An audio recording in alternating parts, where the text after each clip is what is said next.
touch on something that Sarah Flounders mentioned, which is that today in the General Assembly, the representative of my country, Canada, is raising or has raised a resolution which is not about human rights. It's not about the people of Syria. It's a resolution meant to point fingers and to vilify the governments of Syria and Russia. And this resolution relates to a UN Security Council resolution that was vetoed by Russia and China some days ago. That resolution pertained to another useless ceasefire in Syria, which would have no bearing on, bring no good to the people of Syria, and which follows a week of liberation of areas of Aleppo, which now amounts to about 95% of areas of Aleppo that have been occupied for years by terrorist factions. So at this time, when 100,000 civilians in these areas occupied for years by terrorist factions have been liberated, the UN, parties in the UN wanted to impose another ceasefire. And I want to remind people why these ceasefires are indeed pointless. The last ceasefire in September was from the very start negated by 20 main terrorist factions who declared they were not going to participate, and from the very beginning violated the ceasefire over 300 times during the duration of the ceasefire. And not only these terrorist factions, while the Syrians and while the Russians adhered to the tenets of the ceasefire, but the American-led coalition itself violated the ceasefire by targeting Syrian army positions in Deir ez-Zor, killing at least 83 Syrian soldiers in a prolonged attack that lasted nearly 1 hour and which enabled ISIS to overtake that position. So this is one reason why a ceasefire is pointless at this point in time. There is no faith that any of the parties that the US and Western leaders who have funded these terrorists, there's no faith that they can actually control the terrorists and get them to adhere to a ceasefire. And the people of Aleppo want Aleppo to be completely freed. And I speak having been to Aleppo 4 times, and this is the will of people in Aleppo. So on that note, I'd just like to talk about, briefly, I've been to Syria 6 times since 2014, 2 of which were with international delegations, and 4 times were independently on a visa I applied for, paid for, and waited for. My trips have been self-funded or fundraised, and I've gone at my own risk and been able to travel freely in the country to areas I wish to travel to. I've been many times to Homs, to Malula, to Latakia, Tartus, Siath, Sweda, and again, Aleppo 4 times. And I mention these because I think it's important people realize I have, wherever I've gone, I've spoken in Arabic to the people I'm speaking with. What Donna, what Sarah have said, that the people support their army and government is absolutely true. Whatever you hear in the corporate media is the complete opposite. And on that note, what you hear in the corporate media, and I will name them, BBC, Guardian, New York Times, etc., on Aleppo is also opposite of reality. Aleppo since 2012 has been inhabited by different terrorist factions, among them al-Nusra, among them the so-called Free Syrian Army, which has committed the same heinous acts of terrorism as al-Nusra, as ISIS, as Ahrar al-Sham, as Nuruddin al-Zinki, which beheaded a 12-year-old Palestinian child, and somehow is still deemed moderate. Since 2012, these areas of Aleppo, which have now recently been freed, their occupation by these terrorist factions has meant the greater Aleppo, the 1.5 million plus population of greater Aleppo have suffered sieges denying them food and medicine.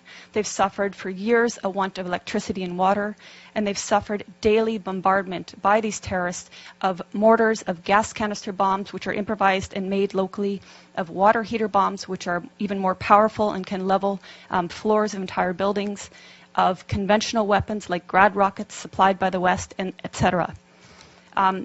As I said, they've suffered these attacks on a daily basis, and even now, because there are still Western-backed terrorists in pockets of Aleppo, there are still mortars and gas canister bombs raining down, and people are still dying in Aleppo. This is another reason why the liberation and securing of these areas is imperative, because that will actually bring peace to Aleppo. Now, my colleagues here mentioned the nature of unity in Syria and the fact that Syrians see themselves first as Syrian before any sect. This is an important point because our media and the Gulf media has made Syria out to be sectarian, which is something the Syrians themselves have denied. But it's a tool to make people confused. It's a tool to make people believe that it's Sunnis against Bashar al-Assad, when in fact, bear in mind that Aleppo is overwhelmingly Sunni and is with the government and is with the army and is suffering from the terrorists who declare that they are liberating the city in Syria. Other points about Aleppo are hospitals in Aleppo have been attacked. I'm sure you've heard in the media that hospitals have been attacked.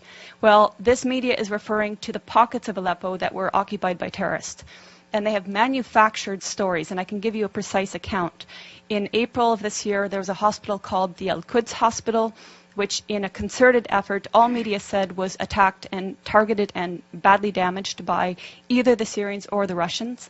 In fact, the Russians had satellite imagery showing that this hospital was in the same shape that it was in October 2015. No difference. Therefore, it was not attacked. Months later, The Guardian, which is a prominent British newspaper, actually said the Al-Quds Hospital that it had alleged months prior to be attacked and destroyed was treating victims of so-called chemical weapons attacks. So even the media that is lying is inconsistent in their lies. But there have been hospitals attacked. I went to the Al-Dabit Hospital, which is in Aleppo City. It's a maternity hospital. It was attacked on May 3rd, and 3 women were killed. You would think this would be something raised at the UN or by so-called human rights groups, but it was not.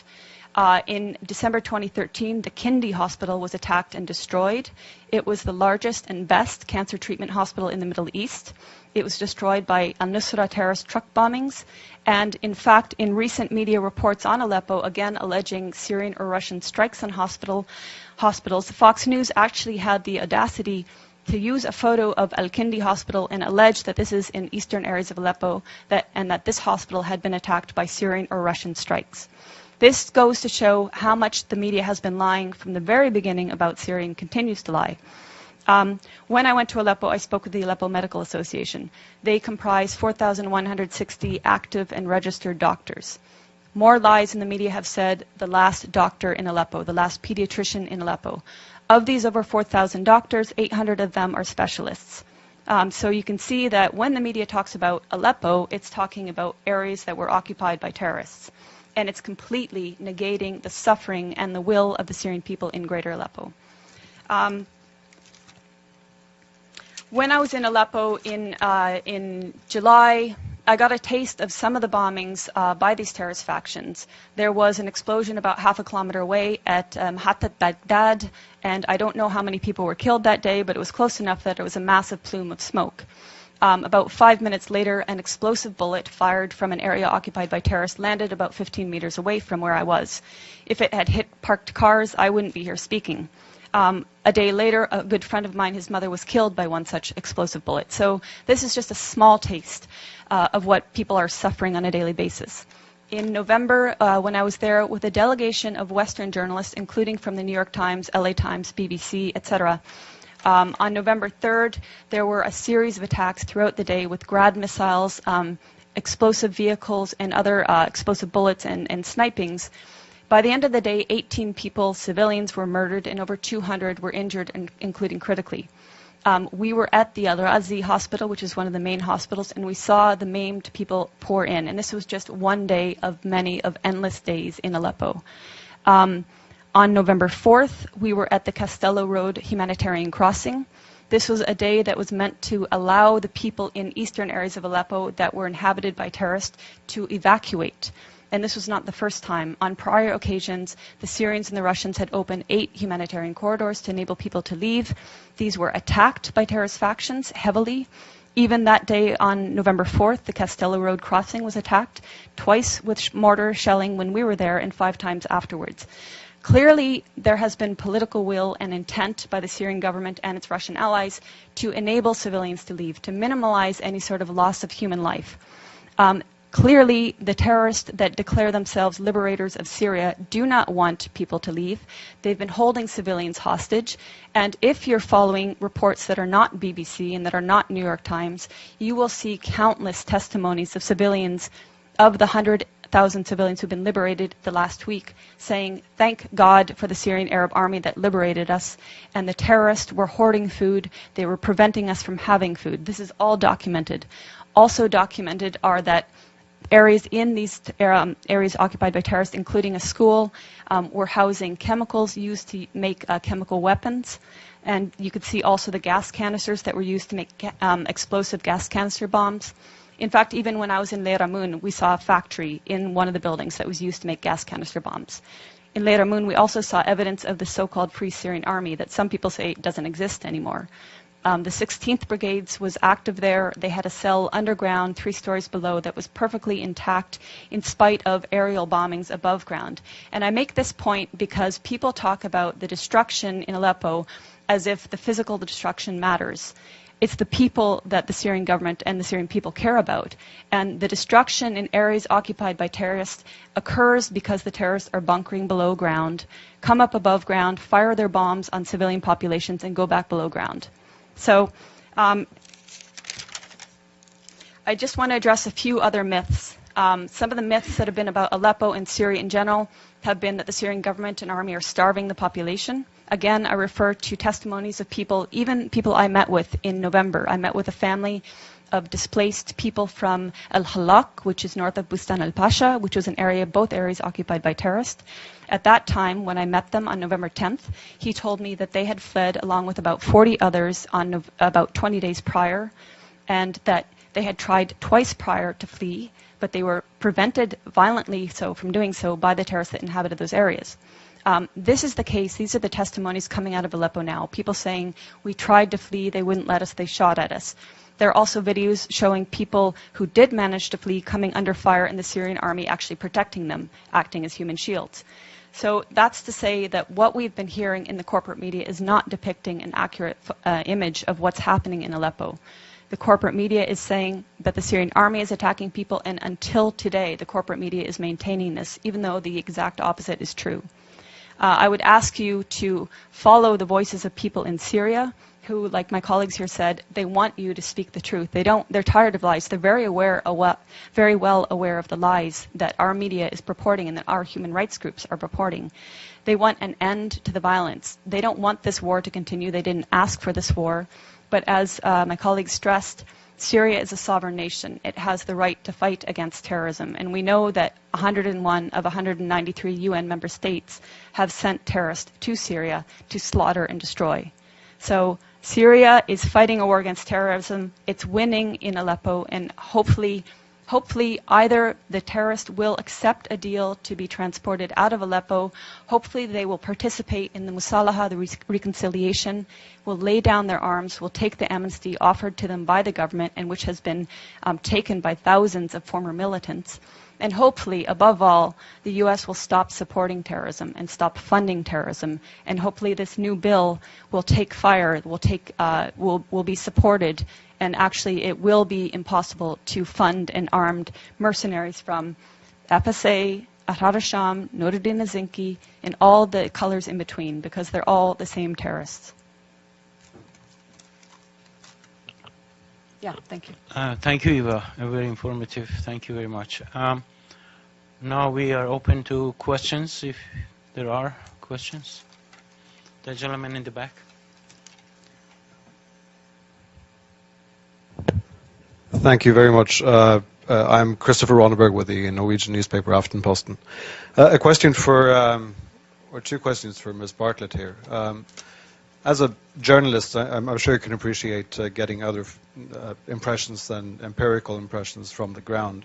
When you talk about the Syrian people and what the Syrian people want, how can you quantify that? Do you have any independent surveys where you can actually document that? And secondly, you talk about the corporate media, the Western media, the lies, and all of this.